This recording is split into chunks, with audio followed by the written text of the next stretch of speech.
বহু বছর আগের কথা। বাংলার এক দূরবর্তী অঞ্চলে ছিল নীলকণ্ঠপুর রাজ্য।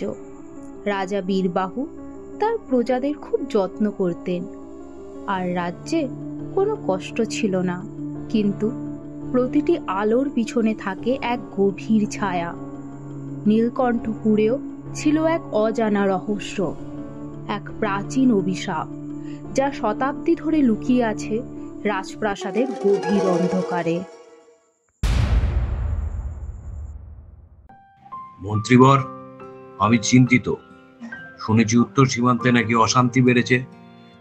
হ্যাঁ মহারাজ, কিন্তু আপনি নিশ্চিন্তে থাকুন, আমাদের সেনাপতি সব সামলে নিচ্ছেন। আর মহারাজ, একটি সুখবর আছে, নির্দেশ দিলে বলি। যুদ্ধ ছাড়া বাকি সব খবরই এখন সুখবর হবে, বলো।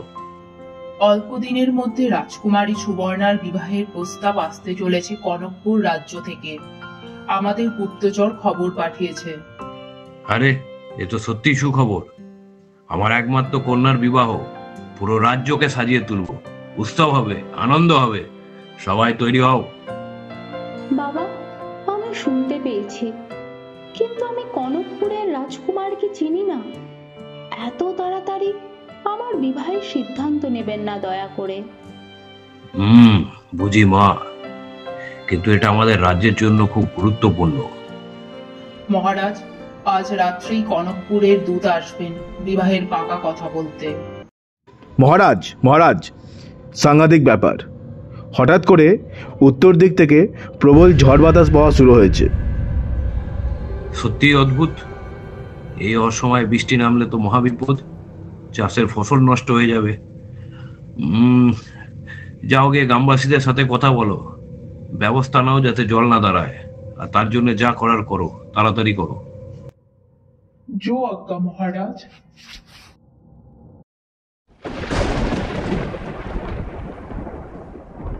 এই বিয়ে, আমি কিভাবে একজন অজানা লোককে বিয়ে করব? আমার হৃদয়, আমার স্বপ্ন, তিনি কি বুঝবেন? সুবর্ণা।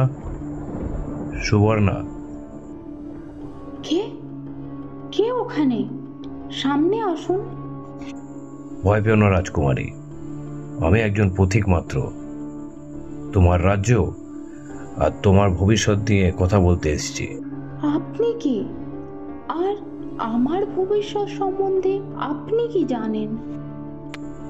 আমি যা দেখতে পাই অন্যরা তা দেখতে পায় না। শোনো রাজকুমারী, তোমার রাজ্যে একটি প্রাচীন অভিশাপ লুকিয়ে আছে। 300 বছর আগে একজন শক্তিশালী তান্ত্রিক এই রাজ্যকে অভিশাপ দিয়েছিলেন। অভিশাপ? কিন্তু কেন? তোমার পূর্বপুরুষ রাজা বিক্রম তার কন্যার বিয়ে ভেঙে দিয়েছিলেন সেই তান্ত্রিকের পুত্রের সাথে। রাগে তখন সেই তান্ত্রিক অভিশাপ দিয়েছিলেন, যখন আবার এই রাজবংশের কন্যার বিবাহের প্রস্তাব আসবে, রাজ্য তখন ধ্বংস হবে, যদি না সেই কন্যা তার হৃদয়টাকে সাড়া দেয়। এ তো ভয়ঙ্কর কথা। আমাকে এখনই বাবার সাথে কথা বলতে হবে। না, রাজা শুনবেন না। রাজ্যের মঙ্গলের জন্য তিনি তোমার এই বিয়ে ঠিক করবেনই। তোমাকে এই অভিশাপ ভাঙতে হবে। কিন্তু কিভাবে করব আমি এটা? কালকুট পর্বতের নিচেই রয়েছে একটি গুপ্ত গুহা, যেখানে রয়েছে অভিশপ্ত তান্ত্রিকের আত্মা। তোমাকে সেখানে যেতে হবে, কিন্তু তুমি যাবে, কিন্তু একা নয়। তোমাকে সঙ্গে করে তোমার হৃদয়ের সঙ্গীকেও নিয়ে যেতে হবে। হৃদয়ের সঙ্গী? কিন্তু আমার তো কোনো সঙ্গী নেই। খুঁজলেই তুমি পাবে, কারণ অন্ধকারেও আলো আছে। এখন যাও, প্রস্তুত হও। অভিশাপ ভাঙার সময় কিন্তু খুব কম।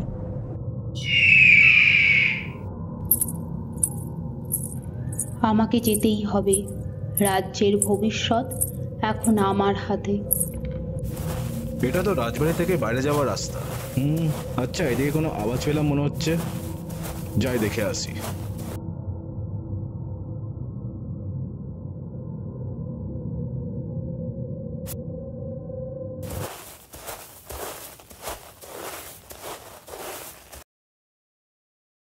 শান্ত হন, আমি শত্রু নই, আপনাকে সাহায্য করতে চাই।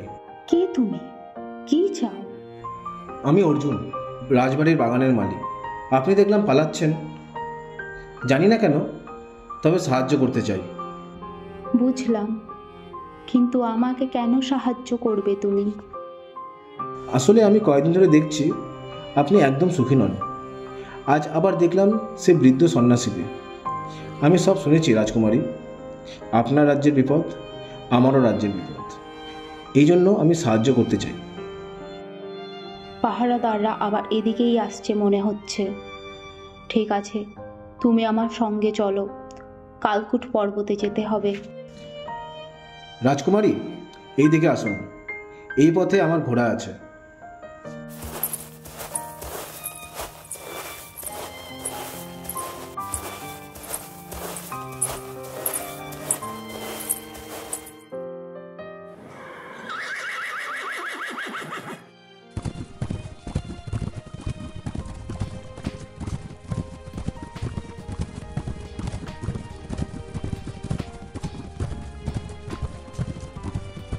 কত দূর যেতে হবে আর? কালকুট পর্বত, সে তো 3 দিনের পথ। আমি সেখানে গেছি আগে, শিকারের সময়। তুমি শুধু মালি নও, তাই না? আসলে আমি সব কিছুই, মালি, শিকারি, গল্পকার। আমার বাবা ছিলেন রাজসভার সৈনিক। ছোটবেলা থেকে সেই জন্য সবই শিখেছি। রাজকুমারী, সাবধান, কেউ আসছে। রাজার আদেশ, রাজকুমারীকে যে কোনোভাবে খুঁজে বার করতেই হবে। আচ্ছা যাই, ওইদিকে দেখে আসি।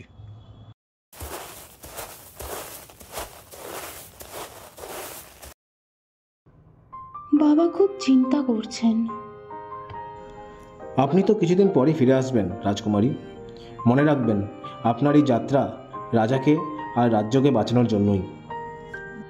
কেন আমাকে সাহায্য করছো তুমি অর্জুন? সত্যি কারণ কি? আমি আপনাকে অনেকদিন ধরেই দেখছি দূর থেকে।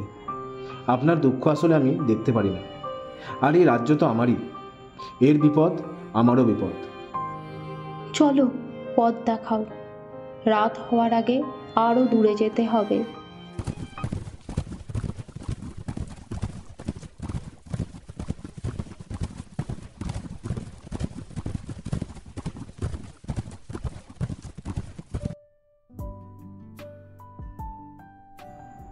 নদীর স্রোত কিন্তু খুব বেশি, এটা পার হওয়া কঠিন হবে। কিন্তু অন্য কি কোনো পথ আছে? এই নদী পার না হলে কালকুট যাওয়া যাবে না। কিন্তু আজ রাতে নয়, এখন বিশ্রাম নিন, কাল ভোরে কোনো উপায় দেখবে। আমার মনে হচ্ছে ওই অভিশাপের রক্ষক জানতে পেরেছে আমরা আসছি। হতে পারে, কিন্তু আমরা অভিশাপের চেয়েও শক্তিশালী। তুমি এত সাহসী কিভাবে অর্জুন? আমার দাদুর কাছে শিখেছি। তিনি বলতেন, ভয়কে বুকে নিলে ভয় আর ভয় থাকে না।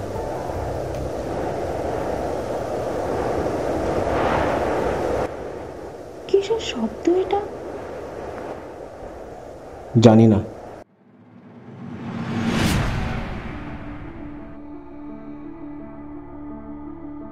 কে তোমরা? কেন এসেছো আমার নদীর তীরে?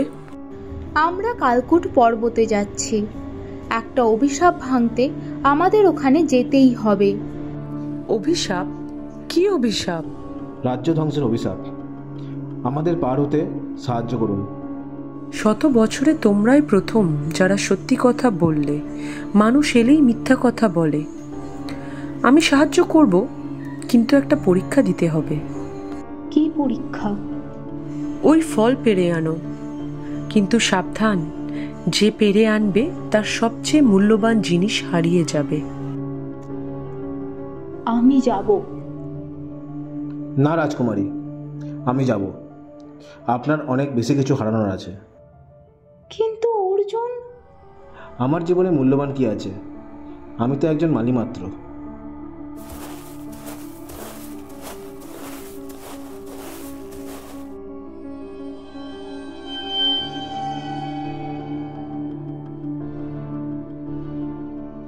সাহস আছে তোমাদের। কাল ভোরে নদীর জল শান্ত হবে 3 ঘন্টার জন্য, তখন পার হয়েও।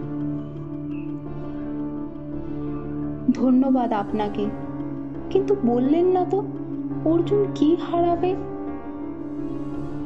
সময় এলে জানাবো।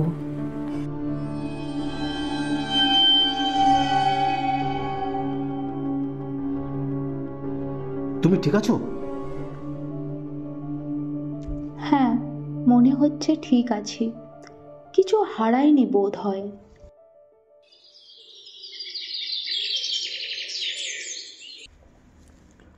জল কম হয়েছে, চলুন, এখনই পার হতে হবে।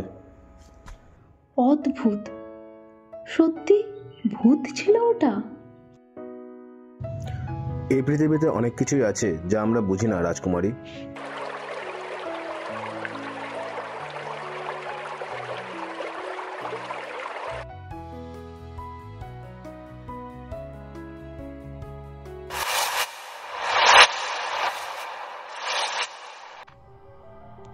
কি নিস্তব্ধ, কেউ নেই নাকি এখানে? অদ্ভুত, এটা তো কুণালপুর গ্রাম হওয়ার কথা, সবসময় লোকজন থাকে এখানে। অর্জুন, এরা সব পাথর হয়ে গেছে। না, পাথর নয় রাজকুমারী, মনে হচ্ছে কোনো যেন মায়ায় আটকে আছে। কে তোমরা? যাও, পালাও, নইলে তোমরাও আটকে পড়বে। কি হয়েছে এখানে? এদের কি হয়েছে? কালো মন্ত, সেই দুষ্টু লোকটা এসেছিল, সবাইকে পাথর করে দিয়ে গেছে। আমি লুকিয়েছিলাম, তাই আমি বেঁচে আছি। দুষ্ট লোক? কোন দুষ্ট লোক? লম্বা, কালো পোশাক, চোখ অদ্ভুত আগুনের মতো উজ্জ্বল। বলল সে অভিশাপের পাহারাদার, যারা কালকুট যাবে তাদের আটকাতে এসেছে। আমাদের পৌঁছাতেই হবে, সাথে এদেরও বাঁচাতে হবে। এদের মুক্তির উপায় কি আছে বলুন? সেই লোকটা একটা কালো পাথর রেখে গেছে গ্রামের মন্দিরে, ওটা ভাঙলে হয়তো এই গ্রাম অভিশাপ মুক্ত হবে। চলুন রাজকুমারী, মন্দিরে যাওয়া যাক।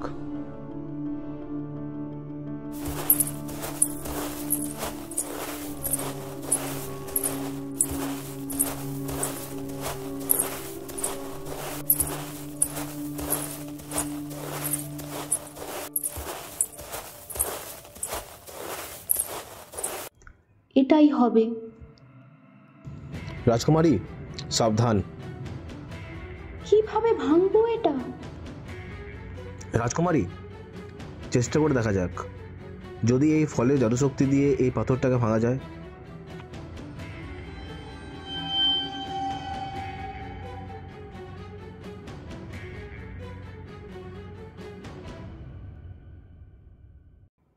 কাজ হয়েছে মনে হচ্ছে, চলো দেখি।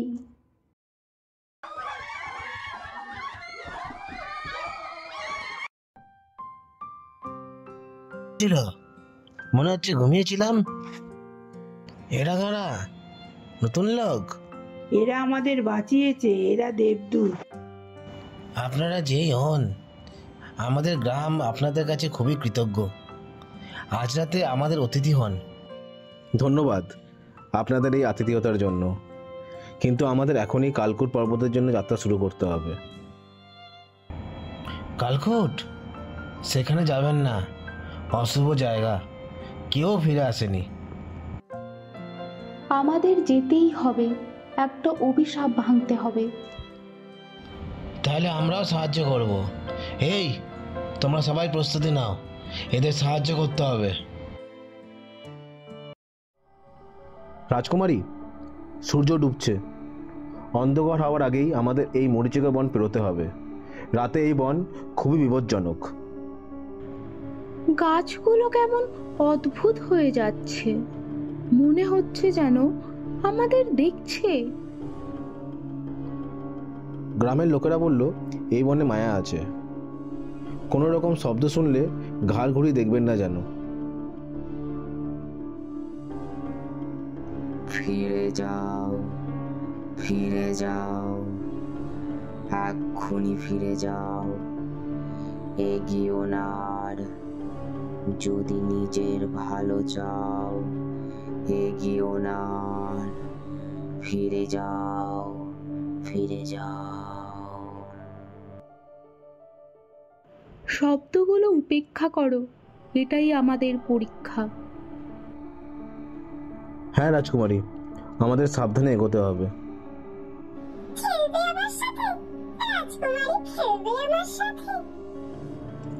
অর্জুন, দেখেছো?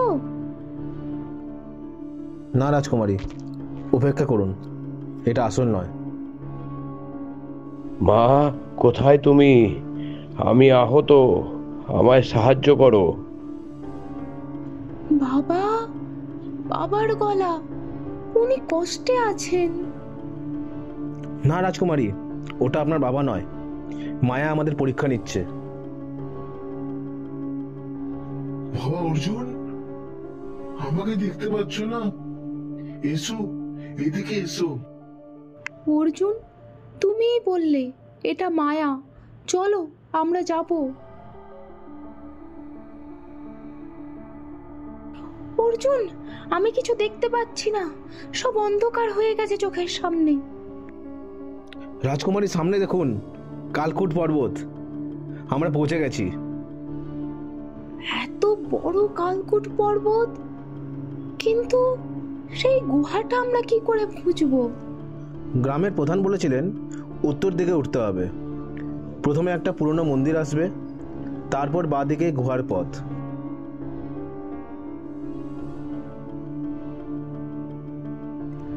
অভিশাপের কথা ভাবছি। সেই সন্ন্যাসী বলেছিলেন হৃদয়ের ডাকে সাড়া দিতে হবে, কিন্তু কিভাবে? হয়তো সময় এলে বুঝবেন। রাজকুমারী, এটাই সেই পুরনো মন্দির, চলুন ভেতরে গিয়ে দেখি। অর্জুন, এখানে এটা কি? যারা এসেছো শোনো, অভিশাপ কেবল ত্যাগেই ভাঙবে, পাওয়াতে নয়। হারানোর মধ্যেই আছে মুক্তি, মুক্তি, মুক্তি। বুঝতে পারছো কিছু তুমি? ত্যাগ, হারানো, মনে হয় কিছু ত্যাগ করতে হবে এই অভিশাপ ভাঙার জন্য। ভূমিকম্প! মন্দির ভেঙে পড়ছে রাজকুমারী, এখান থেকে বেরোতে হবে, অন্য পথ খুঁজতে হবে। ওই ওই যে ওদিকে, ওদিকে একটা পথ আছে। এটা খুবই আশ্চর্যের জায়গা অর্জুন। রাজকুমারী, আস্তে কথা বলুন, এটা প্রতিধ্বনির গুহা, আওয়াজ বাড়তে থাকে এখানে। শুনছেন? কেউ আসছে মনে হচ্ছে। মানুষের গন্ধ পাচ্ছি, জানি তোমরা এখানে তান্ত্রিকের অভিশাপ ভাঙতে এসেছ। বোকা মানুষ, 300 বছর ধরে আমি এখানে আছি, কেউ ফিরে যায়নি। রাজকুমারী পালান, রাজকুমারী পালান। একে থামানো যাবে না মনে হচ্ছে। কি করব এখন অর্জুন? রাজকুমারী, ওই যে ওখানে একটা ছোট পথ দেখা যাচ্ছে, ওটা দিয়ে পালান। আমি একা কেন? তুমিও চলো আমার সাথে। আমি আছি রাজকুমারী, আমি ওকে আটকাবো। আপনি যান, গুহার শেষে পৌঁছান। না, আমি তোমাকে ছাড়া যাব না। না রাজকুমারী, এটাই আমার কাজ, রাজ্য আপনাকে বাঁচাতে হবে। রাজকুমারী, এখনই যান। এসো, দেখি কত শক্তি তোমার। এটা তো বাইরে যাবার রাস্তা নয়, তাহলে কি এটাই সেই গুহা যেটা খুঁজছিলাম আমরা? এখানেই কি তাহলে সেই তান্ত্রিক থাকেন? 300 বছর ধরে অপেক্ষা করছিলাম। আবার একজন রাজকন্যা আসবে আর চক্রটা পূর্ণ হবে। আপনি কি সেই তান্ত্রিক আমার রাজ্যকে যিনি অভিশাপ দিয়েছিলেন? তোমার পূর্বপুরুষ তোমার পূর্বপুরুষ আমার পুত্রের হৃদয় ভেঙেছিল, আমার পুত্র মারা গিয়েছিল সেই বেদনায়। সেটা অন্যায় ছিল মানছি, আমি দুঃখিত, কিন্তু এখন নিরীহ মানুষ কষ্ট পাচ্ছে। আপনি দয়া করে অভিশাপ তুলে নিন। তুলে নেব? আমি এটা তুলে নেব তাই চাও? পারি, কিন্তু তার প্রতিদান চাই। কি প্রতিদান? ওই কৃষ্ণমণি, তাতে আমার আত্মা বন্দী। ভাঙলে অভিশাপ ভাঙবে, কিন্তু মণি ভাঙতে গেলে তোমার হৃদয়ের সবচেয়ে মূল্যবান বস্তু ত্যাগ করতে হবে। আমার হৃদয়ের সবচেয়ে মূল্যবান জিনিস? আমার রাজ্য না আমার অলংকার? কি ত্যাগ করতে হবে বলুন? তুমি এখনো বোঝোনি তোমার হৃদয় কি চায়? সেই মালি, সে তোমার হৃদয়ে নেই? অর্জুন? হ্যাঁ, তার প্রতি তোমার অনুভূতি, সেটাই তোমার মূল্যবান সম্পদ। এখানে ডুব দাও, তুমি এখানে ডুব দিলেই মণি ভাঙতে পারবে। কিন্তু কিন্তু যখন বেরিয়ে আসবে তুমি তাকে চিনবে না, তুমি চিনতে পারবেও না, আর সেও তোমাকে চিনতে পারবে না। তোমাদের মাঝে যা ছিল তা চিরতরে হারিয়ে যাবে। অর্জুন, আমি কখন, কিভাবে একজন সাধারণ মালির প্রতি রাজকুমারীর এমন অনুভূতিকে মানা যায়? কিন্তু এটাই কি সত্যি? হয়তো হয়তো এটাই আমার হৃদয় জানে। সিদ্ধান্ত নাও, সিদ্ধান্ত নাও, তোমার হৃদয় নাকি তোমার রাজ্য? আমি কিভাবে বেছে নিই রাজ্যের মানুষ নাকি আমার হৃদয়? আমি রাজকুমারী, আমার কর্তব্য আমার রাজ্য ও আমার প্রজাদের প্রতি। ব্যক্তিগত সুখের থেকে আমার কর্তব্য অনেক অনেক বড়। সাহসী কন্যা তুমি, রাজকুমারী। তোমার পূর্বপুরুষের মতো নও তুমি। ক্ষমা করো অর্জুন। অভিশাপ ভেঙেছে, 300 বছর পর আমি মুক্ত। কি হয়েছিল আমার? তুমি ঠিক আছো? রাজকুমারী, আপনি ঠিক আছেন? আমি চিন্তিত হয়ে পড়েছিলাম। অর্জুন, তুমি আমাকে চিনতে পারছো? চিনব না কেন? আমরা এতটা পথ একসাথে এলাম, এত কঠিন পরীক্ষা পার করলাম। জানেন, সেই ছায়ারক্ষীকেও হারিয়ে দিয়েছি। একটা আলোর বিস্ফোরণ দেখলাম, তারপর সে অদৃশ্য হয়ে গেল। চলো তাহলে এবার ফিরে যাই।